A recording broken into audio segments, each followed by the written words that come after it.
11 በሬዎች እርሻ መረረን ብለው አምፀው ከየበረታቸው ወጥተው ጫካ ሄደው እንደ ልብ እየበሉ እየጠጡ ምንም ቀንበርም ሞፈርም ሳይጫንባቸው መኖር ጀመሩ። በዙሪያቸው ብዙ አንበሳ አለ እና እነሱን ለመብላት ሲመጣ የ11 በሬ 22 ቀንድ ሊያስደርሰው አልቻለም። ሲተኙም ቀንዳቸውን ወደ ውጭ ጅራታቸውን ወደ ውስጥ አድርገው ዙሪያቸውን ከበው ስለሚተኙ ማንም እነሱን መድፈር አልቻለም እና እነዛን የመሰሉ በሬዎች እየወፈሩ እየደለቡ እየተመቻቸው ስራ የለ መከራ የለ ችግር የለ ሲኖሩ አንበሳው ጅቡ ነብሩ ደግሞ መብላት ፈለገ። ግን አንድ ሆነው ገጥመው አላስቀምጥ አሏቸው። በዚህ የተነሳ አንበሶቹ አንድ ምክር ተማከሩ። እነሱን አንድ ላይ ሆነው አንዳቸውንም ማግኘት አንችልም፣ ያለን አማራጭ ነጣጥሎ መምታት ነው ይሉና አንድ ቀን አንደኛውን በሬ እኛኮ ማታ ማታ የምናስቸግራችሁ ይሄ መሐላችሁ ያለው ነጭ በሬ በጨረቃ ጎልቶ ስለሚታይ እሱን እያየን ነው፣ እሱ ከናንተ ቢወጣ የሚያንጸባርቅም በሬ ስለሌለ እንደ ልብ ትኖራላችሁ አሉት። በኋላ 10 ተመካከሩ። ለካ ይሄ ነጭ በሬ ነው በጨረቃ እያንጸባረቀ እኛን መከራ የሚያሳየን፣ እሱን አሳልፈን ሰተን ለምን በሰላም አንኖርም ብለው አንደኛውን ነጭ በሬ አስወገዱና 10 ቀሩ። አሁን የአንበሶቹ ስልት ሰራ ማለት ነው።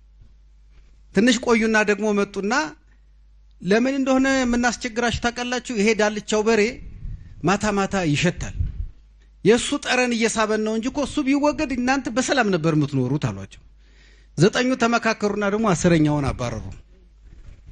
አሁን በሌላ ጊዜ መጡና ደግሞ እኛ እኮ እናንተን እንደዚህ ማታ ላስተኛ ያልናችሁ ይሄ ቀዩ በሬ ነው እኛንም ይጠራን፣ ቀንዱ ከሩቁ ይታያል፣ እሱም ብታስወግዱ 8ታችሁ በሰላም ትኖራላችሁ አሏቸው። 8ቱ ተባበሩና 9ኛውን አስወገዱ። እንደዚህ ያሉ መጨረሻ አንድ በሬ ቀረ። እሱን ተባብረው አንበሶቹ በሉና ሁሉንም ጨረሷቸው። ይህንን የዚህ አካባቢ ሽማግሌዎች የሚተርቱት ተረት ነው። አንድ ከሆን ከተባበርን ከተሳሰርን ማንም አይነካን። አንዳችን ለሌላችን ወገን መሆን አቁመን አንዱ መነጠል ሲጀምር ግን ሁላችን እንሸነፋለን። የዛን ቀን እዚህ ያላችሁ የኢትዮጵያ ልጆች እናንተ ብቻ አይደላችሁም። በመላ ኢትዮጵያ ያለነው ኢትዮጵያውያን አንዳችን ለሌላችን መቆም ያቆምን ዕለት ነው የምንሸነፈው። በየትኛውም ቦታ ይሁን ያ ሰው በሰሜንም ይኑር በደቡብ በምዕራብም ይኑር በምስራቅ ቁጥሩ ትንሽም ይሁን ብዙ በታሪክ የሚታወቅም ይሁን የማይታወቅ ሚዲያ የዘገበለትም ይሁን ያልዘገበለት ኢትዮጵያዊ የተጠቃለት ሁላችንም ተጠቅተናል። ጠላት እየነጣጠለ ነው የሚመታን። እስከ ተባበርን ድረስ አንድ እስከሆን ድረስ እስከ ተሳሰርን ድረስ ጌጥነን። አሁን ለምሳሌ እዚህ አካባቢ ያሉ ብሔር ብሔረሰቦች ራሳቸውን በተለያዩ አይነት ቀለማት ነው የሚገልጹት። ልብሶቻቸው ይናገራሉ ከየት እንደሆኑ። እነዚህ ሁሉ አንድ ላይ ተደርድረውና ጥለት ሰርተው ስናይ ነው ኢትዮጵያን የምናያት።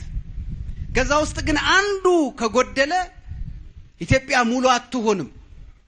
ኢትዮጵያ በትልልቆቹ ብሔረሰቦች አይደለም ሙሉ የምትሆነው፣ በትንንሾቹ ብሔረሰቦችም አይደሉም። ሁሉም ነው ሙሉ የሚያደርጋት። የዚህ ስቱዲዮ ግንባታ እዚህ ድረስ የመጣው ይሄን ህንፃ ለማሳመር አይደለም፣ ወይም እናንተ ይሄ የሚገባችሁ ስለሆናችሁ አይደለም። ለኢትዮጵያውያን ከዚህ በላይ ነው የሚገባው። ነገር ግን ኢትዮጵያ ውስጥ የሚጎሉ ድምጾች አሉ፣ የማይሰሙ የማይታወቁ አሉ። በታሪክ በእድል ምክንያት እድል ያግኝተው ብዙ የተነገረላቸው ያሉትን ያህል ብዙ ዋጋ ከፍለው ብዙ የማይነገርላቸው ደግሞ አሉ፣ ብዙ ማናቃቸው ደግሞ አሉ። አንዳንዶቻችን ስለ ኢትዮጵያ ስንናገር ሀፍረት ሊሰማን ይገባል። ስለማናቃት ኢትዮጵያ ስለሆነ የምንናገር። በሙሉ ልቡ ስለ ኢትዮጵያ መናገር የሚችል የለም፣ አናቅም። እስቲ ስንቱን ባህል አይደለም የኢትዮጵያን ብሔረሰቦች በስም ሙሉውን ጥራ ቢባል አሟልቶ መጥራት የሚችል ማን ነው? እንደማናቅ በዚህ እናቃለን። ግን ባንዳችን ውስጥ ሌላችን አለን። ብናቀውም ባናቀውም ያንዱን ልብስ እንለብሳለን፣ ያንዱን ምግብ እንበላለን፣ ባንዱ ስም እንጠራለን። ከሁሉም በላይ ደግሞ ለኢትዮጵያ በከፈልነው መስዋዕትነት አንድ እንሆናለን። ሀብት እኩል አድርጎን አያውቅም እስካሁን ድረስ። መስዋዕትነት ግን እኩል አድርጎን ኑሯል እስከዛሬ ድረስ። ስለዚህ ከዚህ አካባቢ ህዝብ የምንማረው ቅድም እኒያ ሽማግሌ አባት በጥሩ መንገድ እንደገለጹት የአንድ አያት ልጆች 12 ወልደው 32 ደግሞ የልጅ ልጆች ወልደን በፍቅርና በሰላም አንድ ቤተሰብ ሆነን እየኖርን ነው እንዳሉት እንደዛ ብቻ ሳይሆን መላ ኢትዮጵያ ያሉ 70-80 ብሔረሰቦች የአንድ አያት ልጆች ነን። አለ ምክንያት እኮ እዚች ሀገር ውስጥ አልኖርንም። የሚያስተሳስረን ባይኖር እዚች ሀገር ውስጥ ለምን እንኖራለን? ለምን ኖር ነበር? ለምን ለዚች ሀገር ዋጋን ከፍል ነበር? ማንም እኮ ቅኝ ገዢ ወደዚህ ሀገር ሲመጣ ሽል ብሎ የተቀበለ ብሔረሰብ እኮ የለም።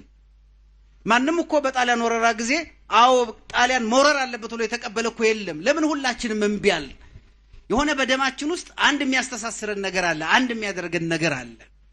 እነዚህ ነገሮች መነገር አለባቸውና እኔ ለዚህ አካባቢ የሀገር ሽማግሌ እናቶችና አባቶች ነው አሁን አደራ ማለት የምፈልገው። ቅረቡና ንገሩን ኢትዮጵያ ማን እንደምትመስል፣ ኢትዮጵያ ምን እንደነበረች፣ ኢትዮጵያ ምን እንደሆነች፣ ኢትዮጵያ ደግሞ ወዴት እየሄደች እንደሆነ ተናገሩ። እናንተ ዝም ባላችሁ ቁጥር ብዙ ወሬኛ ብዙ አጥፊ እድል እያገኘ ነው። ይሄ ዘመን ካልተናገረ አንድ ሰው የለም የሚባልበት ዘመን ነው። ካልተናገረ የለም ማለት ነው የሚባልበት ዘመን ነው። እንደ ድሮ ዝምታ ወርቅ ነው የሚባልበት ዘመን አልፏል። አሁን ዝምታ ጠጠርም አይደለም እንኳን ወርቅ ሊሆን። አሁን መናገር ነው ወርቅ፣ መግለጽ ነው ወርቅ፣ ማሳወቅ ነው ወርቅ። አሁን ዝምታ አይደለም ወርቅ። ዝም ያለ ሰው እንደሌለ ነው የሚቆጠረው። በሰሜን ያሉ ህዝቦች ምን ይላሉ? ዝምታ ለበግም አልበጃት፣ አንድ 12ቱና አንድ ነብር ፈጃት ይላሉ። ዝምታ አሁን ለማንም አይጠቅም። መናገር አለብን፣ መግለጽ አለብን፣ ምናቀውን ለትውልድ ማሳወቅ አለብን። ለሌላው አካባቢ ህዝብ ጮክ ብለን መናገር መቻል አለብን።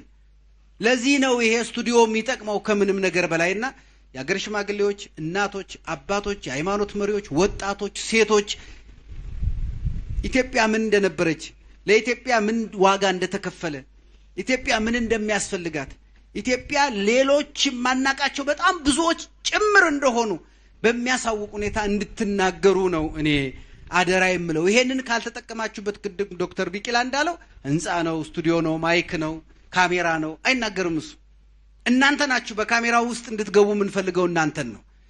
በዚህ ማይክ ውስጥ እንድንሰማችሁ የምንፈልገው እናንተን ነው። እንድናያችሁ የምንፈልገው እናንተን ነው።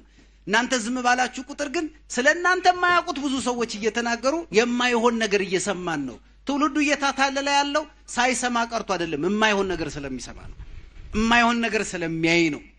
ስለዚህ ይሄን እድል እንድትጠቀሙ ነው በጣም አደራ ምለው። አመሰግናለሁ።